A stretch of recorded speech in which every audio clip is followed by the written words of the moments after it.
Hello, welcome to legal awareness web series. उन देशों में जहां संविधान हो और दो तरह की सरकारें हों, केंद्र सरकार और राज्य सरकार, तो उनमें आपस में मतभेद और लीगल डिस्प्यूट्स होना लाजमी है। इन सरकारों के बीच मतभेदों को सुलझाने के लिए फेडरल कॉन्स्टिट्यूशंस में सर्वोच्च न्यायालय को शक्तियां दी गई हैं।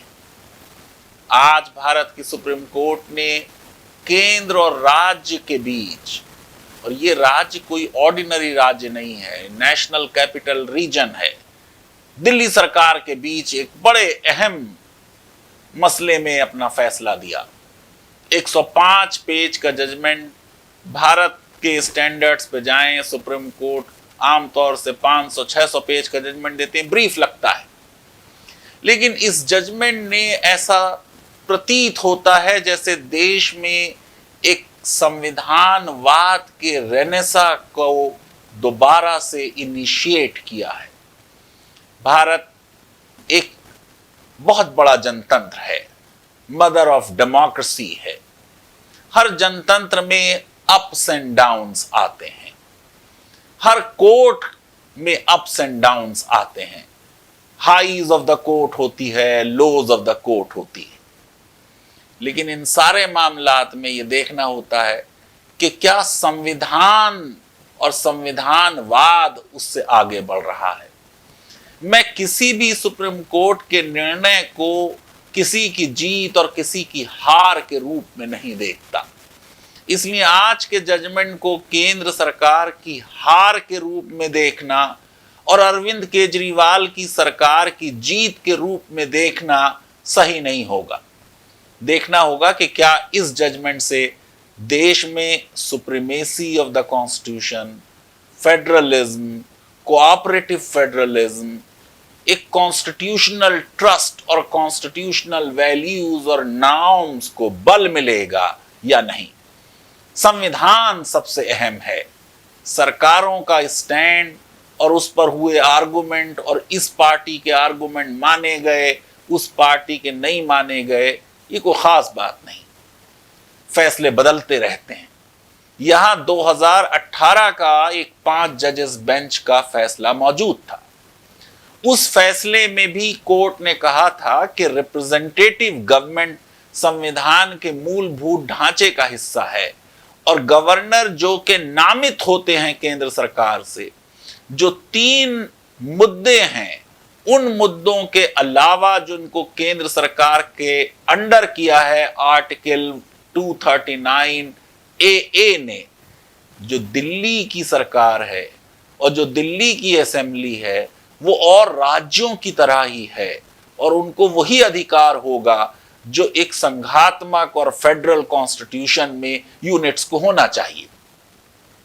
अमेरिका के संविधान निर्माता और तीसरे राष्ट्रपति थॉमस जेफरसन ने कहा था कि just government should drive its powers from the consent of the govern.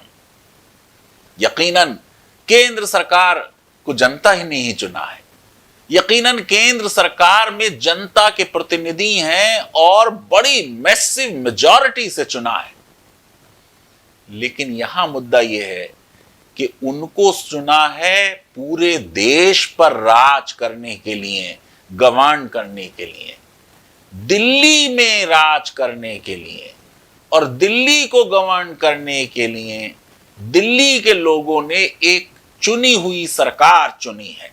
तो अब इस चुनी हुई सरकार के कंट्रोल में क्या सर्विसेज आएंगी, ये वो मुद्दा था जो आज कोर्ट के सामने था।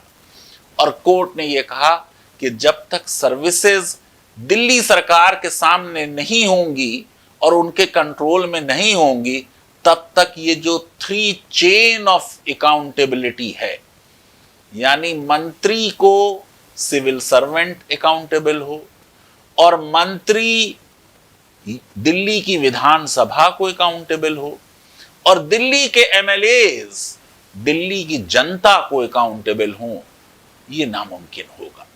इसलिए बिल्कुल एक साफ फैसले में, एक क्रिस्टल क्लियर फैसले में 5 जज बेंच के लिए जजमेंट लिखा भारत के मुख्य न्यायाधीश डॉक्टर DY चंद्रचूड़ ने। डॉक्टर चंद्रचूड़ अमेरिका में रहे हैं, पढ़े हैं, उन्हें मालूम है कि यह मुमकिन है कि देश में दो तरह की सरकारें हों और दो तरह के संविधान हों।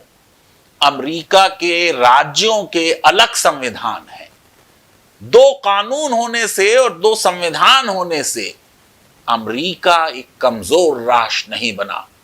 इसलिए बड़ी अहमियत दी है आज चीफ जस्टिस चंद्रचूड़ ने यूनिटी इन डाइवर्सिटी के प्रिंसिपल को, और कहा है कि हमारे यहां यह बात आमतौर से कही जाती है लेकिन यह संविधान में है, और संविधान यह कहता है कि जो लोकल एस्पिरेशंस हैं उनका भी ख्याल रखा जाए। दिल्ली से हर एक के ऊपर एक खास तरह की चीज इंपोज ना की जाए। मैं समझता हूं कि यह जजमेंट लोगों का सुप्रीम कोर्ट में विश्वास को बढ़ाएगा। कई बार यह बात कही जाती रही कि हमारी कोर्ट रिसेंट पास्ट में जिस तरह इमरजेंसी के जमाने में भी मोर एग्जीक्यूटिव माइंडेड हो गई थी देन एग्जीक्यूटिव। आज चीफ जस्टिस चंद्रचूड़ ने उस इमेज को बदला है और लोगों का विश्वास दोबारा से कोर्ट में बढ़ा है।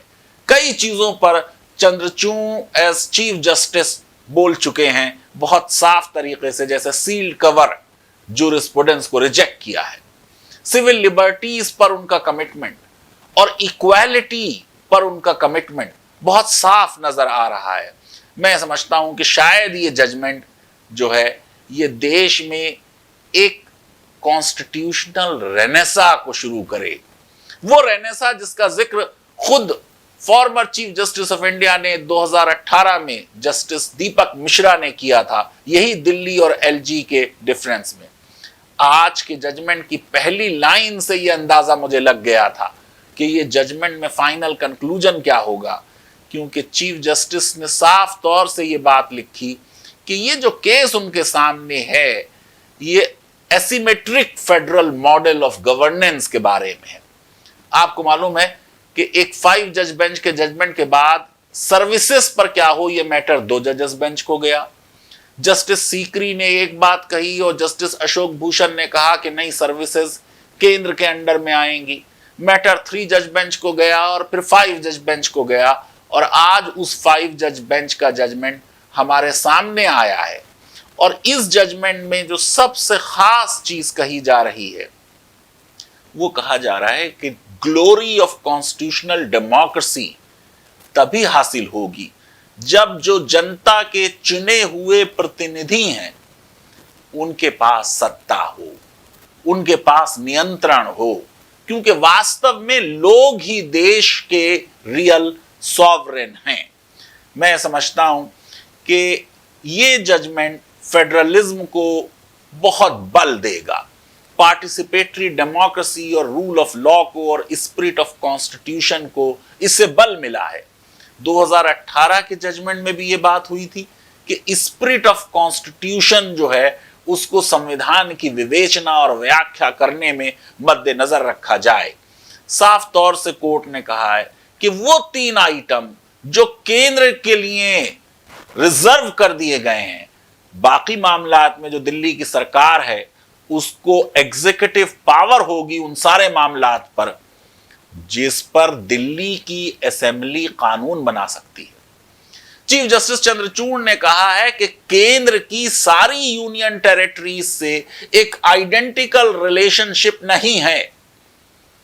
अलग अलग यूनियन टेरिटरी से अलग अलग तरह की रिलेशनशिप हो सकती है। कुछ ऐसी यूनियन टेरिटरीज है जहां असेंबली है, जैसे दिल्ली में है, पौंडीचेरी में है, और कुछ ऐसी यूनियन टेरिटरीज हैं जहां असेंबली नहीं है। और यूनियन टेरिटरीज और स्टेट्स के बारे में भी चीफ जस्टिस चंद्रचूड़ ने डॉक्टर BR अंबेडकर को संविधान सभा में कोट करा। डॉक्टर अंबेडकर ने कहा था कि अपने अलॉटेड स्फीयर में दोनों राज्य और केंद्र संप्रभु हैं। अभी कर्नाटका में यह मुद्दा उठा था, लेकिन देखिए यह बात हो रही है एक देश की सॉवरेनिटी की बात नहीं हो रही। एक बात हो रही है कि पावर डिस्ट्रीब्यूशन में जो पावर आपको दे दी गई उसे आप एक्सरसाइज करें, जो पावर केंद्र को दे दी गई उसको केंद्र एक्सरसाइज करेगा। और साफ तौर पर चीफ जस्टिस चंद्रचूड़ ने कोट किया डॉक्टर B.R. अंबेडकर को, और उन्होंने कहा कि स्टेट्स जो हैं वो सेंटर के सबसर्विएंट नहीं हैं, अपेंडेजेस नहीं हैं। यही बात SR बोमई के जजमेंट में भी आ चुकी थी। और चीफ जस्टिस चंद्रचूड़ ने प्लूरलिज्म को, मैं समझता हूं, आज बड़ी अहमियत दी। उन्होंने कहा कि ये जो फेडरलिज्म का आइडिया है, ये उस देश के लिए जो मल्टी कल्चरल है, मल्टी रिलीजियस है, मल्टी एथनिक है, मल्टी लिंग्विस्टिक है, वहां पर जो डाइवर्स ग्रुप्स हैं, उनके जो डाइवर्स इंटरेस्ट हैं, उनको प्रतिनिधित्व देता है। ये जो डिजायर है कि हम साथ भी हों और हमारी कुछ ऑटोनॉमी भी हो, ये अकोमोडेट करता है डाइवर्स नीड्स को उस सोसाइटी में जो एक प्लूरलिस्टिक सोसाइटी है। और उन्होंने उस आर्गुमेंट को भी निगेट किया जो ये कहता है कि देश में एक देश, एक सरकार हो, एक विधान हो। चीफ जस्टिस चंद्रचूड़ ने कहा recognising regional aspirations strengthens the unity of the country and embodies the spirit of democracy. फिर 371 अनुच्छेद 371 की एग्जाम्पल दी कि देखिए किस किस राज्य के लिए स्पेशल स्टेटस का प्रावधान किया गया। यानी भारत का संविधान सारे राज्यों को एक तरीके से ट्रीट नहीं करता, अलग अलग राज्य का केंद्र से अलग अलग तरह का रिश्ता है। मुझे नहीं मालूम कि ये जो फैसला है, जब इस फैसले को अप्लाई किया जाएगा, कश्मीर में जो कॉन्स्टिट्यूशनैलिटी देखी जाएगी 370 पर केंद्र के फैसले की, उसमें कितना सुप्रीम कोर्ट अकोमोडेशन की और ऑटोनॉमी की बातों को आगे बढ़ाएगी। और खास तौर से इस बात पर कि क्या एक राज्य को 2 यूनियन टेरिटरीज में विभाजित किया जा सकता है। मैं ये समझता हूं कि आज के इस जजमेंट में साफ तौर से चीफ जस्टिस ने ये बात कही है, जिस तरीके से डॉक्टर अंबेडकर ने भी कही थी कि अपनी अलॉटेड स्फीयर में केंद्र और राज्य एक दूसरे से इंडिपेंडेंट हैं, वो कोऑर्डिनेट हैं, वो कोऑपरेट करें, कोऑपरेटिव फेडरलिज्म आए। डॉक्टर अंबेडकर तो संविधान सभा में कह चुके हैं कि centre and states under the constitution are coequals. मैं समझता हूं कि संविधान का विजन ये था जो डॉक्टर अंबेडकर ने बताया। और अगर देश पर कोई संकट होगा तो उस जमाने में केंद्र जाहिर है कि शक्तिशाली हो जाएगा, क्योंकि पहले देश को बचाया जाएगा, राष्ट्र को बचाया जाएगा, उसके बाद ये फेडरलिज्म के मुद्दे सामने आएंगे। एक अच्छा जजमेंट दिल्ली सरकार को मिला है। मैं उम्मीद करूंगा कि दिल्ली के जो इलेक्टेड रिप्रेजेंटेटिव्स हैं वो अब कुछ ऑस्टेरिटी दिखाएं, पब्लिक मनी का वेस्टफुल एक्सपेंडिचर नजर ना आना चाहिए। ईमानदारी के साथ संवैधानिक जो वैल्यूज हैं उन वैल्यूज को अपहोल्ड करें और कॉन्स्टिट्यूशनल रेनेसा में जो उनको इस समय ने एक रोल दिया है उस रोल को पूरी तरह निभाएं। उनमें इनकंसिस्टेंसी ना हो, अपने राज्य के लिए ऑटोनॉमी मांगें और राज्यों की ऑटोनॉमी अंडरमाइन हो उस पर ना बोलें, उसको सही नहीं माना जाएगा। देश सब कुछ जानता है, जैसे फिल्म रोटी में कहा है, ये जनता है, इसको सब कुछ मालूम है, ये सब जानती है। पॉलिटिकल क्लास को अपने स्टेटमेंट्स में कंसिस्टेंट होना चाहिए। लीगल अवेयरनेस वेब सीरीज अगर आपको पसंद आती है तो मेरी रिक्वेस्ट है कि हमारे इस वीडियो को वाइडली शेयर करें और हमारे चैनल को सब्सक्राइब करें और बेल आइकन और लाइक जरूर क्लिक करें। बहुत बहुत शुक्रिया, धन्यवाद, थैंक यू वेरी मच।